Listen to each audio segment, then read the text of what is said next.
لیکن ایسے مل جل کے مجلس پڑھیں گے، تھوڑی آپ پڑھ لیں تھوڑی میں. اور بات یہ ہے کہ زیادہ دیر تک مجھے پڑھنا نہیں ہے، اس کے بعد فوراً میرے برادر محترم مولانا مرزا جاوید رضا صاحب قبلہ پڑھیں گے، وہ بہت اچھی مجلس پڑھیں گے.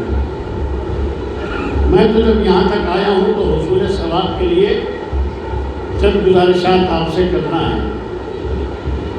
تو آیت کا خطاب یا ایھا الذین آمنوا، قرآن میں بہت آیتیں، کوئی تقریباً 40 سے کم و زیادہ کچھ آیتیں ہیں جن کے شروع میں یا ایھا الذین آمنوا آیا ہے. سمجھ رہے ہیں؟ 40 تو جانتے ہیں 40 کتنے ہوتے ہیں. اور دیکھیے کہ ادھر سے میرے اوپر یہ الغار شروع ہو گئی ہے. ایسے ایسے لوگ آ رہے ہیں کہ مجھے آپ سے زیادہ سوچنا پڑے گا کہ اب میں کیا کروں.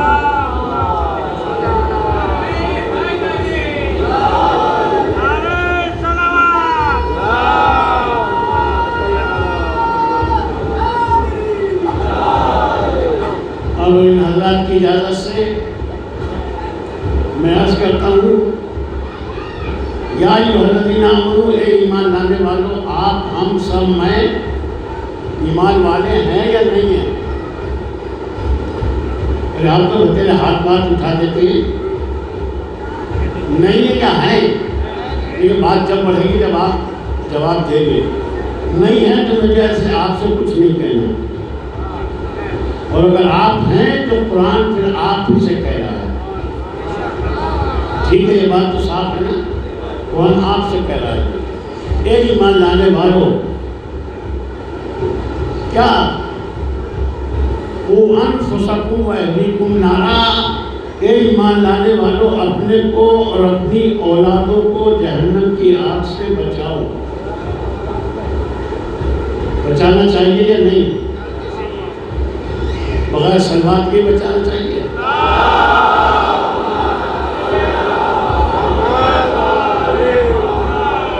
بہت دو چار کے احترام بالکل ایسی صحیح آسان مجلس میں، چونکہ مجلس میں جن کی شاگردی اور جن کی میں یہ سمجھتا ہوں کہ میری کتابت پر احسان ہے، ان کا ایک جملہ میرے لیے ہے جس کا میں خیال رکھتا ہوں. جب مجلس پڑھو تو یہ سمجھ کے پڑھو کہ جو آخری آدمی بیٹھتا ہے اس پر بھی تمہاری بات پہنچنی چاہیے. وہ قابلیت کی باتیں کرنا تو وہ کرتے جو قابل ہوتے ہیں. میں کوئی قابل آدمی نہیں ہوں، میں تو ایک عامیانہ آدمی ہوں جو عام سی گفتگو کرتا ہوں جو سب تک پہنچ جائے. یہ آپ کے لیے بھی بہت ہے، میرے لیے بھی بہت ہے. ایمان لانے والوں اپنے کو اور اپنی اولادوں کو جہنم کی آگ سے بچاؤ. تو بچانا چاہیے یا نہیں بچانا چاہیے؟ اچھا، یہ حکم ہے خدا. اگر یہ حکم نہ ہوتا تب بھی ہم ایسے ہیں یا نہیں کہ اپنی اولادوں کو خطرات سے بچاتے ہیں؟ بتاتے نہیں بچاتے؟ بچاتے. پھر یہ خدا نے ہمیں حکم کیوں دیا؟ خدا کہتا ہے میرا لطف یہ ہے کہ تم ایسے ہو کہ تم بچاؤ گے، بچاتے ہو خطرات سے اولاد کو، لیکن جب میرے کہنے سے بچاؤ گے تو یہ کام عبادت بھی ہو جائے گا، تمہاری اولادیں بھی بچ جائیں گی. تو یہ کام تو اچھا ہو جائے گا نا. تو بچاؤ. بچانے کے لیے ضروری ہے یہ جاننا کہ گناہ کیا ہے، برائیاں کیا ہیں. اگر ہم جانتے ہی نہ ہوں گے تو کیسے بچائیں گے؟ تو خدا بند عالم کا یہ حکم ہے کہ اپنے کو اور اپنی اولادوں کو جہنم کی آگ سے بچاؤ. ہم سب صاحبان ایمان ہیں.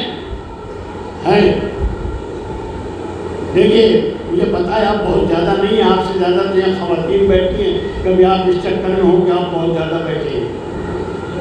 آپ زیادہ نہیں ہیں، آپ بہت تھوڑے ہیں. اور آپ کی شرکت میں ان کا بڑا ہاتھ ہے، ان خواتین کا جو یہاں آتی ہیں اس میں بڑا ہاتھ ہے. اسی لیے بچانا چاہیے، گناہ سے بچاؤ اپنے کو. کیسے بچاؤ؟ جس خدا نے کہا ہے بچاؤ، اس نے یہ بتایا ہے کہ تم کیسے بچ سکتے ہو۔ نہ بتایا ہوتا تو خیر، پھر ہم کیا کر سکتے ہیں؟ کچھ بھی نہیں۔ لیکن جس نے کہا کہ بچاؤ، اس نے بچنے کا طریقہ بتایا یا نہیں بتایا؟ بتایا۔ ہزارہا ہاتھیوں رہبر بھیجے، کیوں بھیجے؟ اس لیے کہ آپ اپنے کو گناہوں سے، خطرات سے بچا سکیں۔ ان ساری چیزوں میں اولاد کا بچانا یوں اہم ہے کہ آپ جب اس دنیا سے جائیں گے تو اپنی جگہ پر ایک ایسی نسل چھوڑ کر جائیں گے جو اس راستے پر جا رہی ہو، جو اللہ کی طرف جا رہا ہو، رسول کی طرف جا رہا ہو، حسین اور آل حسین کی طرف جا رہا ہو۔ یہ آپ کا ہمارا سب کا فریضہ ہے۔ ہمیں بہت دن ہو گئے بے وقوف بنتے ہوئے۔ اب آپ ہوش میں آ کر کوئی باتیں سماعت کریں گے جس سے آپ کا، میرا، دونوں کا بھلا ہو جائے۔ ہم بچانا چاہیے یا نہیں بچانا چاہیے؟ بچانا چاہیے۔ تو کیسے بچانا چاہیے؟ دیکھ ہم جانتے ہیں، ایک ماچس کی تیلی جلا کے اگر دھوکے سے کسی کے منہ کی طرف کر دی جائے، یہ بیٹے شاداب تھا، یہ بڑے تھاکڑ آدمی ہیں، اگر دھوکے سے ایک ماچس کی تیلی ان کے منہ کی طرف کر دی جائے کہ ہاتھ بھی پھیل جائیں گے، آنکھیں بھی پھٹ جائیں گی اور یہ ڈر جائے گی۔ ہوگا ایسا نہیں؟ جس کی طرف بھی ہو جائے وہ ڈر جائے گا۔ تو خدا کوئی ایسی بات نہیں کہتا، وہی کہتا ہے جو آپ کے اندر بات پائی جاتی ہے۔ آپ ڈرتے ہو جب آپ کی طرف کوئی خطرہ پیدا ہوتا ہے۔ جہنم خطرہ ہے یا نہیں ہے؟ کیسا خطرہ ہے جہنم؟ آگ کا خطرہ ہے، جہاں سے آپ کو اور ہمیں سب کو اس جہنم کی آگ کا مقابلہ کرنا ہوگا اگر ہمارے اعمال ویسے ہوں گے۔ کیسے اعمال ہونے چاہیے؟ اعمال میں ہمارے 4-5 طرح کے عمل ہیں ہماری زندگی میں۔ کتنے؟ 5۔ ابھی تھوڑا سا اجالا ہے، ابھی آپ کو دکھائی دے رہا ہوگا، 5 ہے۔ ان 5 کی پہچان کر لیں، آپ بچ سکتے ہیں۔ پہلا حکم خدا آپ کے اور میرے لیے کیا ہے؟ واجب ہے۔ واجب کا مطلب ہے اسے کرنا ہی پڑے گا۔ دوسرا حرام ہے، جسے بالکل نہیں کرنا ہے۔ حرام ہی کی برابر میں ایک تیسرا حکم ہے جسے ہم مکروہ کہتے ہیں۔ کریں گے تو گناہ نہیں ہے، اور اگر نہیں کریں گے تو ثواب ہے۔ اور ایک ہے مباح، یعنی مستحب۔ مستحب کیا ہے؟ اگر کرو گے تو ثواب ملے گا، نہیں کریں گے تو عذاب نہیں ہوگا۔ ظہر کی 4 رکعت واجب، عصر کی 4 رکعت واجب، مغرب کی 3 رکعت، میں نہیں کہ آپ پڑھنے لگو، میں آپ کو خالی بتا رہا ہوں۔ مغرب کی 3 رکعت کیا ہے؟ اور اسی کے ساتھ ہے ملی ہوئی ایک 4 رکعت ہے جسے ہم کہتے ہیں نافلہ مستحب۔ سن رہے ہیں؟ دیکھیں سن تو رہے ہیں مگر بغیر سلوات کے سن رہے ہیں۔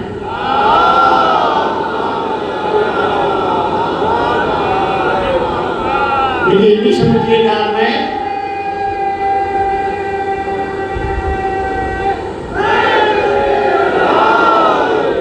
انقلاب آ گیا، پیچھے سے آیا ہے انقلاب۔ میں پھنس نہیں ہوں، کبھی آپ سوچیے پھنس گئے بیچارے، اب کیسے نکلے گے یہاں سے؟ پھنسا نہیں ہوں، میں جانتا ہوں یہی ہونا ہے، یہی ہوتا ہے، تو پھر آپ کے سمجھنے کا مسئلہ نہیں ہے کہ میرے سوچنے کا ہے کہ میں نے ایسا راستہ کیوں اختیار کیا ہے. یہ احکام ہے. جب یہ احکام ہے تو ہمیں سمجھنا چاہیے اور ان کو خوب پہچاننا چاہیے. اور یہی پانچوں احکام ہیں انسان کو بچانے کے لیے. بچانے کے لیے اگر ہمارے یہاں کا معاملات الگ ہیں، دوسرے ہیں، ہم کیسے بچنا چاہتے ہیں؟ ہم عمل سے زیادہ دوسرے معاملات کے ذریعے سے بچنا چاہتے ہیں. بچنے کا طریقہ کیا ہے؟ بچنے کا طریقہ ہے جب کسی عمل کو کرے تو شروع میں ایک چیز کہلاتی ہے نیت. کیا کہلاتی ہے؟ نیت. یہ باتیں بھی کبھی کبھی پلے پڑھنی چاہیے. نیت کہلاتی ہے. بغیر نیت کے کتنا بھی عمل کر لو کچھ بھی نہیں. صبح کی 2 رکعت پڑھتا ہوں تو نیت کر کے نہ پڑھو، 10 رکعت پڑھ دو، کوئی فائدہ نہیں ہے. نیت سے پڑھیے آپ. نیت تو پہلی چیز ہے نیت. آپ یہاں سے گھر سے چلے کہاں کے لیے؟ درگاہ میں جا رہے ہیں، مجالس میں جا رہے ہیں. کیوں جا رہے ہیں؟ وہاں ایک پروگرام ہوتا ہے مذہب کا، دین کا پروگرام. آپ وہاں سے نیت کر کے چلے اور جب یہاں پہنچے تو اس نیت میں سے کوئی چیز ہمارے پاس نہیں بچی. یہ ہمارے لیے بھی ہے، ہماری ماں اور بہنوں کے لیے بھی ہے. ماں بہنیں آتی ہیں، آتی ہیں، ان کے لیے بھی، انہیں بھی بچنے کے لیے ضروری ہے. ہر عورت کے لیے یہ واجب ہے، ضروری ہے کہ کوئی نامحرم اس کو نہ دیکھے، نہ وہ کسی نامحرم کو دیکھے. یہ اس کے لیے واجب ہے. اب یہاں وہ آتی ہیں انہیں، اور کچھ مرد بھی ایسے آتے ہیں کہ وہ اسی لیے شاید آتے کہ ہمیں کیا کرنا ہے، کیسے کرنا ہے، کیا کرنا ہے. میں بہت ساری باتیں کر رہا ہوں آپ سے. کوئی پھیر نہیں ہے، کوئی بہت بڑا فلسفہ نہیں ہے، سامنے کی بات ہے.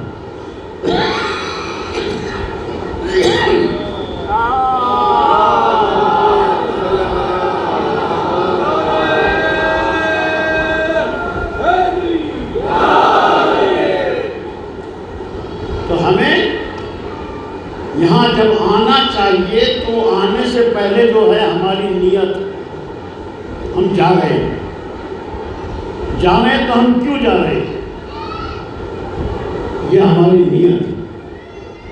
اگر ہم اس نیت پہ باقی نہیں ہیں اور یہاں پہنچ جاتے ہیں تو پہنچنے کے بعد ہم کیا کرتے ہیں؟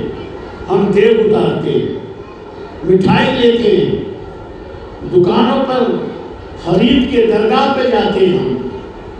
کیا ہم اس کام کے لیے یہاں آئے ہیں یا دین پر عمل کرنے کے لیے آئے ہیں؟ دین پر عمل کرنے کے لیے یہاں آئے ہیں. سمجھئے دین کیا ہے، دین کیسے. ماں بہنوں کے لیے بہت ضروری ہے یہ بات. گناہوں سے بچنا بہت زیادہ ضروری ہے. کار خیر کرنا اتنا اہمیت نہیں رکھتا آپ کی میری زندگی میں. نظر دلانا، نیاز دلانا، دیگیں اتارنا اور جو بھی آپ کرتے ہیں، اگر بتی موم بتی جو بھی، یہ اہمیت نہیں رکھتا، بلکہ ہماری زندگی میں حرام کاموں سے بچنا زیادہ اہمیت رکھتا ہے. اگر ہم حرام کام سے نہیں بچ پاتے تو کوئی کام ہمارا سب بیکار ہے. اس کا ہمیں خیال رکھنا چاہیے. حرام کیا ہے یہ میں نے آپ کو بتا دیا. اور سن لے، کار خیر اتنی اہمیت نہیں رکھتا جتنا حرام کام سے بچنا ہماری زندگی میں اہمیت رکھتا ہے. اب یہ بات ہو سکتی ہے کار خیر اتنی اہمیت نہیں رکھتا جتنا حرام سے بچنا ہماری زندگی میں اہمیت رکھتا ہے. کیسے رکھتا ہے؟ مثلا میں آپ کو مثال دیتا ہوں. ایک سلوات بھیج دے محمد والے محمد کا.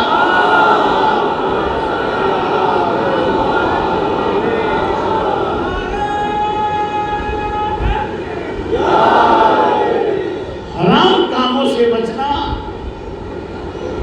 زیادہ اہمیت رکھتا ہے ہماری زندگی میں. کار خیر اتنا نہیں رکھتا جتنا جو مرتبہ جو درجہ حرام کام سے ملتا ہے وہ کار خیر کر کے نہیں ملتا. میں لفظوں کو بہت بالکل صاف صاف پر قیاس کر رہا ہوں تاکہ کوئی دوسرا میرے بعد آنے کے بعد کہہ دے کہ وہ تو یوں کہہ گئے. جو کہہ رہا ہوں آپ سے کہہ رہا ہوں. یہ آتے رہتے کہتے رہتے چلو اگر ان کے کہنے سے ڈریں گے تو پھر اللہ سے کب ڈریں گے؟ اللہ سے بھی تو ڈرنا چاہیے یا انہیں لوگوں سے ڈرنا چاہیے؟ آئیے میں بتاتا ہوں. دیکھیے گناہ کر کے انسان کو جو ملتا ہے وہ جہنم ملتا ہے. گناہوں سے بچ کے جو ملتا ہے انسان کو ایک بڑا مرتبہ اور اللہ کی رضا حاصل ہوتی ہے اور رضا الہی کا نام ہی جنت میں جانا ہے. میں ایک روایت سناؤں گا آپ کو چونکہ وقت کم ہے اس لیے میں بھی تھوڑا سا ڈس بیلنس ہو رہا ہوں کیونکہ مجھے میرے بعد میرے برادر عزیز مجلس پڑھیں گے ان کو بھی وقت چاہیے وہ بھی آئیں گے. اب ایک روایت سناؤں گا میں آپ اس سے آپ کو جو میں نے کہا ہے سمجھنے میں بڑی مدد ملے گی. اور یہ مدد جب ملے گی جب ہوش و حواس کے ساتھ ایک سلوات بھیجے گیا.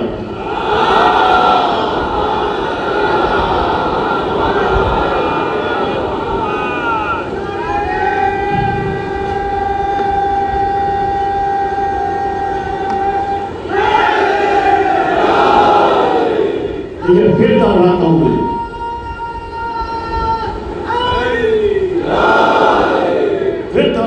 تاکہ اصل بات غائب نہ ہو جائے. اصل بات آپ کے پاس رہے سنا آپ کے ہاتھ میں ہونا چاہیے.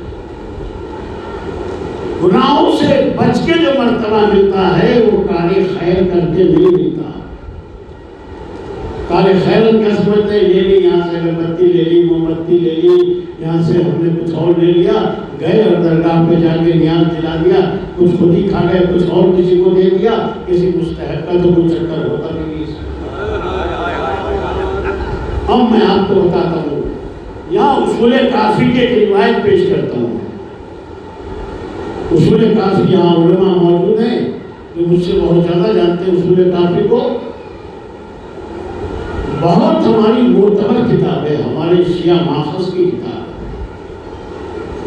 جس سے علماء اجتہاد کرتے ہیں. یہ وہ کتاب ہے اس میں ایک روایت ملتی ہے. ایسے پڑھیں آہستہ آہستہ کیا جاتا ہے یا کچھ پریشانی ہوتی ہے آپ کو کیا زیادہ بھائی ہاتھ اٹھوا کے اور پریشان کرے میں بھی چیخوں چلاؤں آپ کو بھی پریشان کروں کچھ آپ کو مل جائے گا اس سے؟ کچھ نہیں. آپ سنیے آہستہ آہستہ. نہ سمجھ رہے ہوں تو آپ کہہ سکتے ہیں کہ مول صاحب پھر کچھ بتا دیں ہم یہاں سے سمجھ نہیں سکیں. یہ جب ہوگا جب ان مجالس کو آپ کلاس کے طور پر دیں گے. ایک خان والا ایک فیملی اس میں مرد عورت سبھی ہوتے ہیں دریا کا سفر کر رہے تھے اور دریا کا سفر کرتے کرتے کشتی طوفانی ہوئی کشتی ڈوب گئی بکھر گئی کشتی. ایک تختہ بچہ بڑا سا ادھر اس میں ایک لڑکی نوجوان حسین وہ اس تختے کے اوپر بچ گئی. یہ میں اس لیے بھی سنا رہا ہوں کہ بہت سے شاید لوگ اس کو بے وقوفی تصور نہ کریں. تو اب دیکھیے جلوس بھی آ گیا. یہ ہماری بدحالی کا حال ہے کہ جلوس دیا گیا ہے، مجلس بھی ہو رہی ہے، نہ وہ الگ کوئی چیز ہے نہ یہ الگ کوئی چیز ہے، مگر ظاہر ہے کہ دونوں چیزیں ہوتے ہیں۔ تو آپ سنیں گے، میں تو سنا دوں گا ایسے، آپ سن لیں خاموش۔ اور لڑکی بچ گئی، اور بچی تو یہ ہوا کہ میں کیسے بچوں گی، بچ گئی تو دریا کے کنارے پہ آ کے کشتی لگ گئی، اس نے کافی گر گئے اور لگ گئی۔ تو اب یہ ہوا کہ یہاں میرا ہوگا کیا اس تنہائی میں، جنگل میں، صحرا میں، ٹھیک ہے، بس آ کے بیٹھی تھی، ابھی اسی سوچ میں تھی کہ وہاں سے چلتا ہوا اباس، بدتمیز، نالائق، گنہگار، جو اس طرح کا عادی تھا، اس نے دیکھا کہ یہاں ایک لڑکی صحرا میں بیٹھی ہے، یہ صحرا میں بھی ہو سکتا ہے اور کہیں بھی ہو سکتا ہے، یہ نہیں کہ آپ ڈھونڈیں گے دریا پہ جائیں، کشتی ٹوٹے، آپ وہاں پہنچے، نہیں، یہ درگاہ میں بھی ہو سکتا ہے۔ اس نے بیٹھے ہوئے دیکھا، وہ آیا اور بڑھا، وہ تو عادی تھا اس بات کا، اس نے گناہ کا ہاتھ اس دوشیزہ لڑکی کی طرف کو بڑھایا۔ لڑکی خوف خدا سے کانپنے لگی، اور کانپتے ہوئی لڑکی نے اس سے کہا، دیکھ، میں اس گناہ سے واقف نہیں ہوں، مجھے پاک و پاکیزہ رہنے دے اور خدا کی بارگاہ میں مجھے صحیح و سلامت جانے دے۔ اس نے یہ منظر دیکھا ہی نہیں تھا۔ اس نے ایک مرتبہ اس لڑکی سے کہا، یہاں تو کوئی ہے بھی نہیں، نہ کوئی دیکھنے والا ہے نہ کوئی ہے، تو اتنا کیوں ڈر رہی ہے؟ یہاں تو ہے اور میں ہے۔ حوالہ میں نے اصول کافی کی بڑی معتبر کتاب کا دیا ہے، یہ شیعوں کی 4 کتابیں ہیں، ان میں سے ایک کتاب ہے جس سے ہمارے مجتہدین فقہا اجتہاد کرتے ہیں۔ اس نے ہاتھ بڑھایا تو اس نے کہا، میں اس گناہ سے واقف نہیں۔ اس نے کہا، یہاں ڈرنا کیا ہے، تمہیں تو کوئی نہ مجھے دیکھ رہا ہے نہ تمہیں دیکھ رہا ہے، دیکھیں گناہ سے بچا کیسے جا سکتا ہے، کوئی راستہ نہیں ہے اس کے علاوہ۔ کہا، نہیں، خالق عزت کی قسم جس نے عزت دی ہے وہ تجھے بھی دیکھ رہا ہے، مجھے بھی دیکھ رہا ہے۔ ایسا ہو سکتا ہے نہیں ہو سکتا، پہلے یہ بتائیے۔ تمہیں مولا کی درگاہ کی قسم یہاں جب آتے ہو تو یہ سوچ کے آیا کرو، کوئی کیا کرتا ہے آپ دیکھو، آپ کی ذمہ داری کیا ہے۔ ہاتھ بڑھانا چاہا، اس نے تھر تھر کانپنے لگی، اور کانپتے ہوئے ایک مرتبہ کہتی ہے، خالق عزت کی قسم میں اس گناہ کو نہیں جانتی۔ میں ایک مرتبہ تھر تھری اس مرد کے جسم میں پیدا ہوئی، اس نے سوچا جس نے کوئی گناہ نہیں کیا، جب وہ اتنا ڈر رہی ہے تو میری زندگی تو گناہ ہی گناہ ہے۔ مجھے ڈرنا چاہیے یا نہیں ڈرنا چاہیے؟ ہمیں سب کو ڈرنا چاہیے یا نہیں ڈرنا چاہیے؟ جب ہی بچ سکتے، ورنہ کوئی صورت بچنے کی نہیں ہے۔ اور اس نے لڑکی کو وہیں چھوڑا، سمجھ میں آیا، چھوڑ دیا۔ اس چھوڑنے کے لیے بہت بڑا دل چاہیے، صرف خوف خدا چاہیے ہے اور باقی کچھ نہیں چاہیے۔ وہیں چھوڑا اور چھوڑ کے چل دیا، اور اللہ سے کہتا چلا، پروردگار اب میں یہ گناہ کبھی نہیں کروں۔ درگاہ پہ آنے والوں، تمہیں مولا کی قسم، تمہیں علی کی قسم، تمہیں حسن و حسین کی قسم، جناب فاطمہ کی قسم، یہ سوچ کے درگاہ پہ آنا چاہیے، اگر ہم انہیں نہ دیکھ رہے ہوں لیکن وہ ہمیں دیکھ رہے ہوتے ہیں۔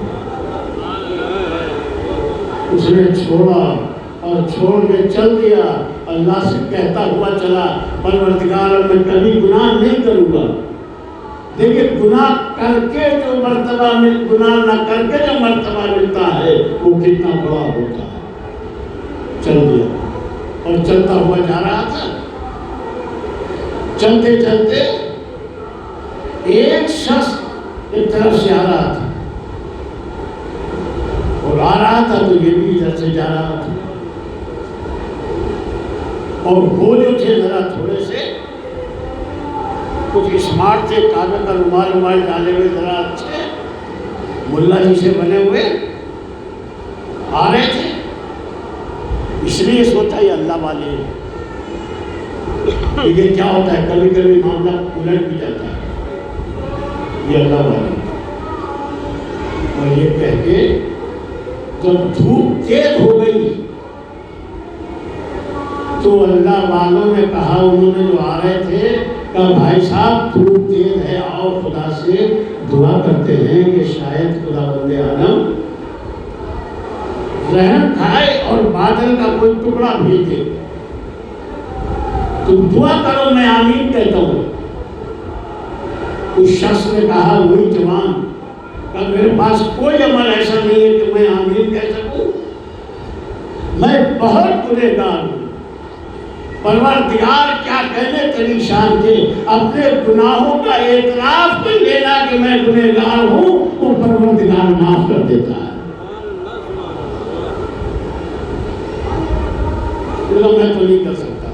اب وہ آگے بڑھے، گاڑی پہ ہاتھ پھیرتے ہوئے، اور کہا کہ لو چلو میں کہتا ہوں تم آمین کہہ دینا۔ اس نے ہاتھ اٹھا کے دعا کی، پچھلے بیچارے نے آمین کہہ دیا، تو دیکھا کہ ابر کا ایک ٹکڑا آیا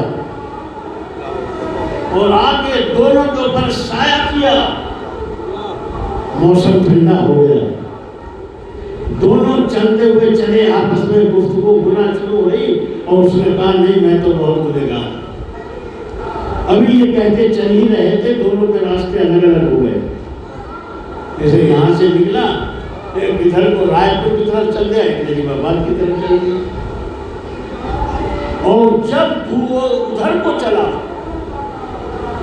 جو گنہگار تھا تو ابر کا ٹکڑا ادھر چلا جدھر یہ گنہگار جا رہا تھا۔ اس نے دیکھا اور دیکھ کر رک کے کھڑا ہو گیا، اور کھڑا ہو کے کہا بھائی صاحب بتا کے جاؤ تم تو کہہ رہے تھے میں بہت گنہگار ہوں۔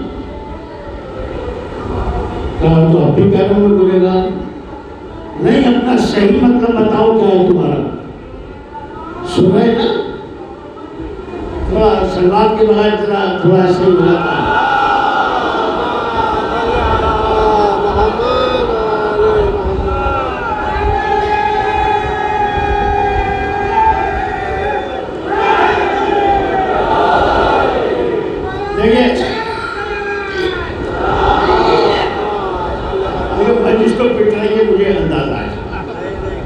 آپ کو فکر کرنے کی بات نہیں ہے کہ میرے سوچنے کی بات ہے، آپ کے تھوڑے آپ بیچارے تھوڑے کچھ کر رہے ہیں۔ لگا اپنی بات بتاؤ کیا ہے۔ اس نے اپنا سارا قصہ سنایا، بات یہ ہے تو اس نے کہا جو اللہ والے تھے انہوں نے کہا مبارک ہو، اللہ نے تمہاری توبہ کو قبول کر لیا، اللہ نے تمہاری توبہ قبول کر لی۔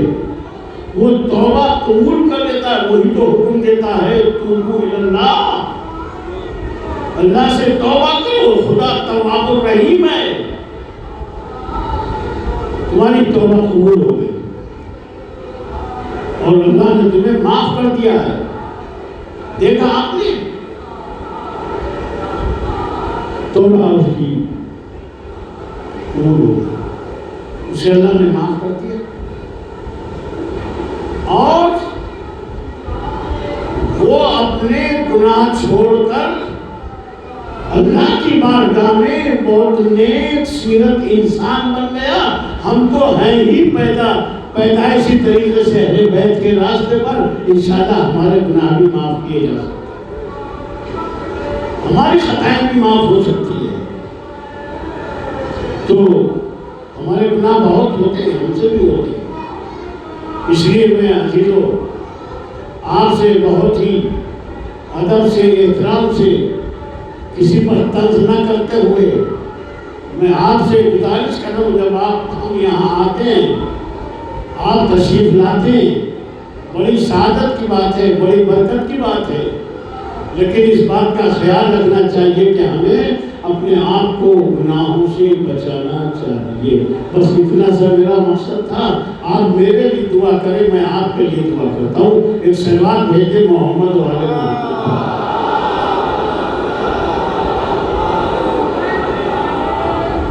دیکھیے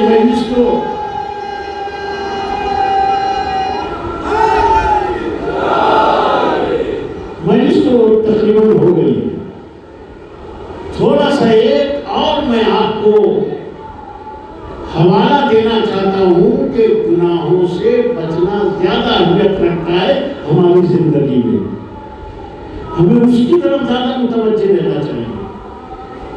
گناہوں سے بچ کے ہی مرتبہ ملتا ہے کہ خدا بند عالم کی رحمتیں ہمیں گھیر لیتی۔ بس عزیزو، ہمارے معاملات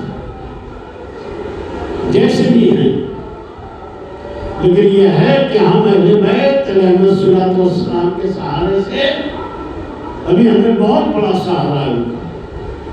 جب سہارا ہے تو ہمیں انہی سے فریاد کرنی چاہیے، انہی سے ہمیں گڑگڑانا چاہیے، رونا چاہیے، انہی کی بارگاہ میں ہمیں فریاد کرنی چاہیے۔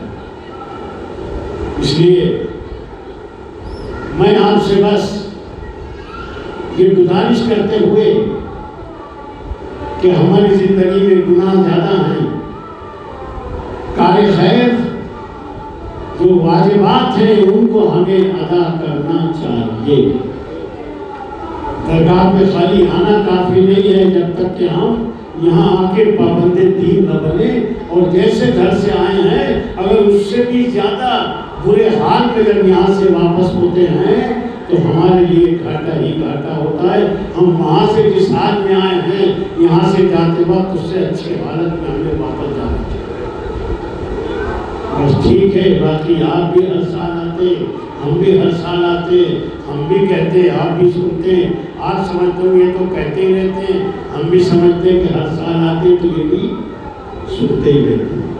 چلو کل یہ نہ ہو کہ آپ پر میرا سامنا ہو، اللہ کا سامنا ہو، اور آپ پیش خدا یہ کہہ سکے کہ جو بھی پورے میں ایک دن میں 17 مجلسیں ہوتی تھی، ہم سے کوئی کہنے والا نہیں ملتا تھا، مگر میں نے اس لیے کہہ دیا ہے تاکہ پیش خدا آپ اور میں جب ایک جگہ جمع ہوں تو آپ یہ نہ کہہ سکے ہم سے کسی نے کہا نہیں۔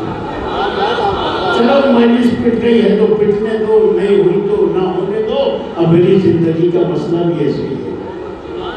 اب تو میں آیا ہوں، اگلے سال کا پتہ نہیں ہے کہ میں یہاں آ بھی سکوں گا یا نہیں۔ جو اب میں 2-4 منٹ پڑھ بھی لیتا تو قبلہ و کعبہ آ گئے، ان کی موجودگی میں کیسے پڑھ سکتا؟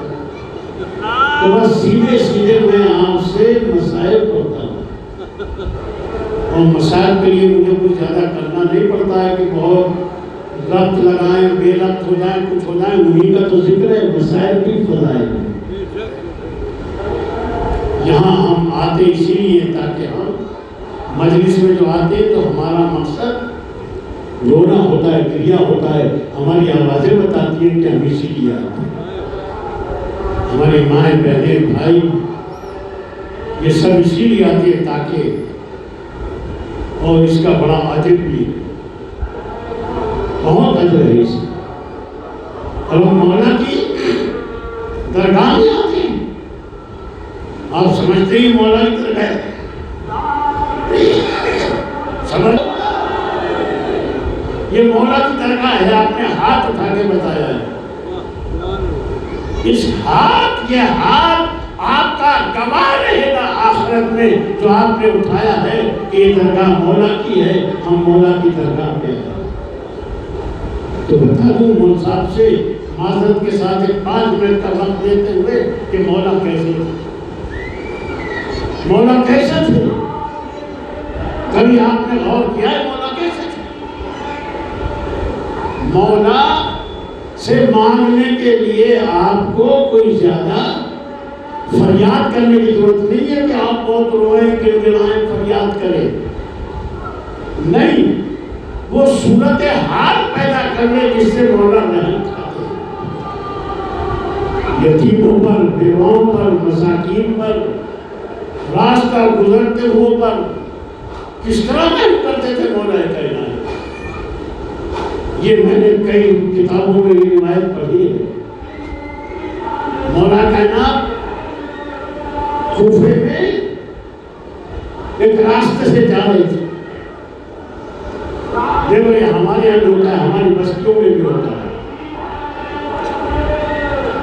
تو جا رہے تھے، جا رہے ہوئے بھی جائے تو آپ بھی سن لو، ہم بھی مولائی کا کام کر رہے ہیں، ہم بھی مولائی کا کام کر رہے ہیں. وہ تو افسوس کی بات یہ دونوں کام ہیں مگر الگ الگ ہو رہی ہیں، ایک ہی ساتھ ہو رہی ہے. تو دیکھا مولا نے کہ خاتون، ایک عورت پانی کا ایک مشکیزہ لیے ہوئے اپنے کاندھے پر چلی گئی. سنو مولا سے توجہ حاصل کرنے کے لیے کیا کرنا پڑتا ہے. مشکیزہ لیے چلی جاتی. مولا نے دیکھا، وہ دیکھا تو مولا سمجھ گئے کہ یہ خاتون ہے، یہ عورت ہے، یہ سینس ہمارے یہاں کیوں نہیں ہے. سمجھ گئے کہ یہ خاتون ہے، اس پر کوئی وقت پڑا ہے. یہ میں نے کئی کتابوں میں دیکھا ہے واقعہ. اور مولا آگے بڑھے اور بڑھ کے اس خاتون سے پوچھا، یہ آپ کی میری توفیقات بھی ہونا چاہیے. اب آپ سوچو کہ کوئی خاتون ملے گی جو مشکیزہ لیے چلی جا رہی ہے، میں اس سے پوچھوں گا نہیں. یہ حالات آپ کا میرے سامنے آتے ہیں، آپ کو تو شعور ہونا چاہیے. تو ایک مرتبہ مولا کائنات نے پوچھا پڑھ کے اس سے، کہا بیوی یہ پانی کا مشکیزہ جو تم لے کے جا رہی ہو کیا تمہارا کوئی شوہر نہیں ہے؟ اس نے کہا نہیں، میرا شوہر تھا کافر. اور اس نے کہا وہ علی کے ساتھ جنگ کرتے ہوئے شہید ہو گئے. مولا کائنات رکے. جب تک یہ کردار مولا کا ہمارے شروع کے درمیان میں نہیں آئے گا کچھ ہونے والا نہیں، کچھ ہونے والا نہیں ہے. آپ کو تو معلوم ہے کہ ہمارے جگہ جگہ کیا حالات ہیں بستیوں کے. ایک بستی مجھے کوئی ایسی بتا دو جہاں سادات شیعہ 10 گھر رہتے ہوں اور ان میں پارٹی نہ ہو. مجھے بتانے کی ضرورت نہیں، میں کیا کروں گا، مجھے کیا بتائیں گے. آپ خود غور کر لیں ایسا ہے یا نہیں. کیا مولا دیکھ رہے ہیں، نہیں دیکھ رہے اسے؟ مولا کو پتا ہے یا نہیں پتا ہے؟ پتا ہے. تو کہا کہ میرا شوہر تھا مگر علی کے ساتھ ایک جنگ میں شہید ہو گیا. اب میرے بچے یتیم ہیں، میں ان کے لیے یہ پانی اور آنسو کا لینے کے لیے چلی ہوں. مولا علی نے 1 سیکنڈ کے اندر اپنی ذمہ داری کو برداشت کیا. سوچا کہ یہ میری ذمہ داری ہے، یہ مولا کی ہے، ہماری کوئی ذمہ داری نہیں ہے. اس سے کہا لاؤ بیوی یہ مشکیزہ میں پہنچا. اس نے کہا آپ پہنچا. مولا نے مشکیزہ اپنے کاندھے پہ رکھ لیا. آپ غور کر رہے ہیں، رکھ لیا اپنے کاندھے کے اوپر. اس مشکیزے کی کوئی قیمت ہے؟ آپ میں کوئی بھی ہوتا اور مولا علی مجھ سے آپ سے کہتے لو یہ مشکیزہ لے لو پہنچا دو، تو آپ پہنچاتے یا نہ پہنچاتے؟ شوق سے پہنچاتے، تاریخ لکھتے تھی کہ علی نے ان صاحب سے کہا تھا، انہوں نے مسجدہ پہنچا دیا تھا، آپ کی عزت ہمیشہ کے لیے تاریخ میں رقم ہو گئی۔ مگر مولا علی نے خدا پہ کان نہیں کر دیا۔ اب میں بہت آہستہ سے، بہت نرمی سے آپ کی خدمت میں عرض کرنا چاہتا ہوں، علی کا کاندھا زیادہ قیمتی ہے یا قدم، یا گھوڑے کے قدم؟ یہاں مولا کے گھوڑے کے قدم ہے یا مولا کے؟ مولا کے گھوڑے کے قدم ہے۔ جب ان کی اتنی اہمیت ہے کہ ہم مالی صدقے ہونے کے لیے تیار ہے، تو ذرا اس کاندھے کی قیمت بتا دو جس پہ بیوہ کا پسندیدہ ہے، جس پہ یتیموں کا پانی ہے، جس پہ یتیموں کا آذوقہ ہے۔ میرے عزیزوں، جب تک ہم معاشرے میں یوں غریبوں، کمزوروں، بدحال لوگوں کا بھلا نہیں کریں گے، علی کو راضی نہیں کر سکتے۔ آپ نے سن لیا، کوئی پریشانی نہیں۔ اور گئے تو دیکھا کہ گھر میں 3 بچے پاپے سے۔ یہاں معتبر علماء ہیں، انہوں نے بھی اس کتابوں میں پڑھا ہوگا اس واقعے کو، دیکھا کہ 3 تھے اور ایک مرتبہ وہ بچے کو مولا کائنات اور آذوقہ بھی خرید کے لائے اور لا کے اس کی بچوں کی ماں سے کہا، لو بیٹی تم ان بچوں کو بہلا دو، میں کھانا بناتا ہوں۔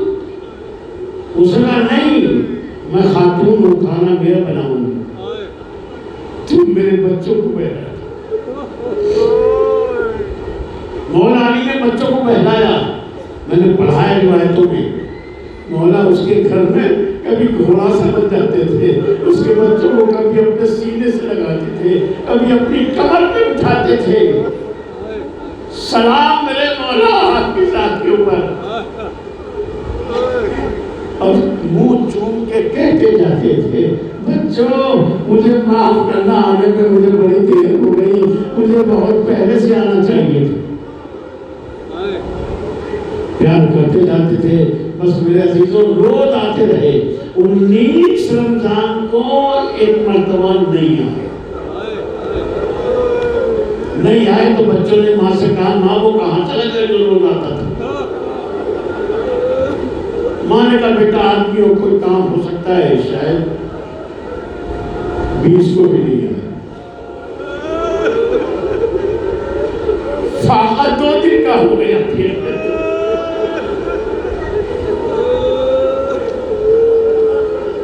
تیسرا دن ہوا، کہا ماں وہ کہاں چلا گیا؟ اب ماں کیا کہے، بیٹوں کا ہاتھ پکڑا۔ علی کے بارے میں اگر تم نے ایسے نہیں سوچا، خدا قسم تمہارا کچھ ہونے والا نہیں ہے، تو بھلا نہیں ہوگے گا۔ ملت کی حالات، قوم کی حالات کب بدلے گی؟ چلی وہ کھلیا حوالہ پوری دنیا سے ایک شخص آتا تھا، مگر نیکیاں چھوٹی تھوڑی تھی۔ کسی نے کہا، ہو رہا ہو یہ حالت تو مولا علی کی ہے۔ تو بتایا یہ علی کا گھر ہے، ان کے سر پہ ضربت لگی تھی، وہ آئی اور آ کے مرتبہ مولا علی کے تابوت کے اوپر آ کے کھڑی ہو جاتی ہے، اور کھڑے ہو کے ایک مرتبہ اس نے بس ایک ہی جملہ کہا، اے غریبوں کے پالنے والے۔ یہ بچے مجھ سے معلوم کر رہے ہیں، میں کیا بتاؤں؟ یہ ایک نہیں تھا، ایک بچہ نہیں تھا، روایت میں دیکھا بھی نہیں، کئی سو بچے ایسے تھے۔ جب علی کا جنازے کی طبیعت ہوئی ہے، پتہ چلا ہے، تو کئی سو بچے تھے۔ جب حکیم نے یہ بتایا انہیں کہ ان کو دودھ کا ہونا ضروری ہے، تو ہاتھوں میں دودھ کے پیالے لیے ہوئے علی کے گھر کی طرف آ گئے تھے۔ ایک مرتبہ جب یتیموں کو پتہ لگا کہ وہ والی و وارث ہمارا چلا گیا، ان کے ہاتھوں سے پیالے چھوٹ کے گر پڑے۔ وہ علی کو نہیں رو رہے تھے، وہ ایک کریم انسان کا ماتم کر رہے تھے۔ اور علی کا ایک ایسا واقعہ نہیں ہے، بہت ہے، اگر سنایا جائے تو بہت ہے۔ بس میرے عزیزوں، میں پڑھ چکا، مجھ میں دم بھی نہیں ہے، میرے اندر طاقت بھی نہیں ہے، مگر میں مولا علی سے کہنا چاہتا ہوں مولا یہ ہو سکتا ہے میری شاید آخری مجلس ہو،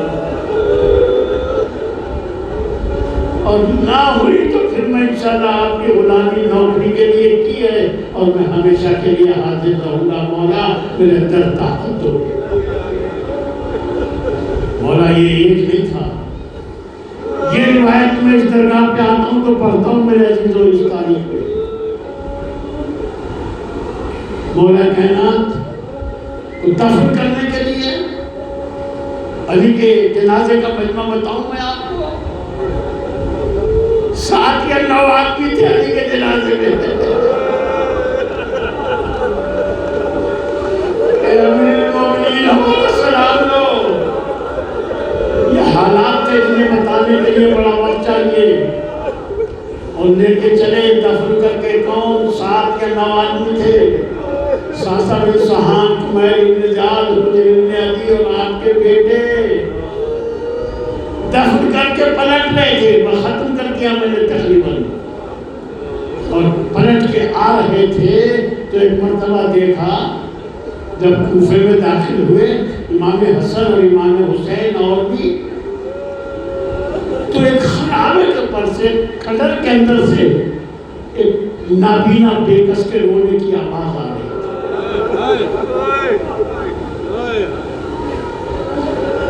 امام حسن جن کے باپ کا بھی انتقال ہوا ہے، اتنے ہوش سلامت رہتے ہیں، مگر خدا جنہیں امامت دیتا ہے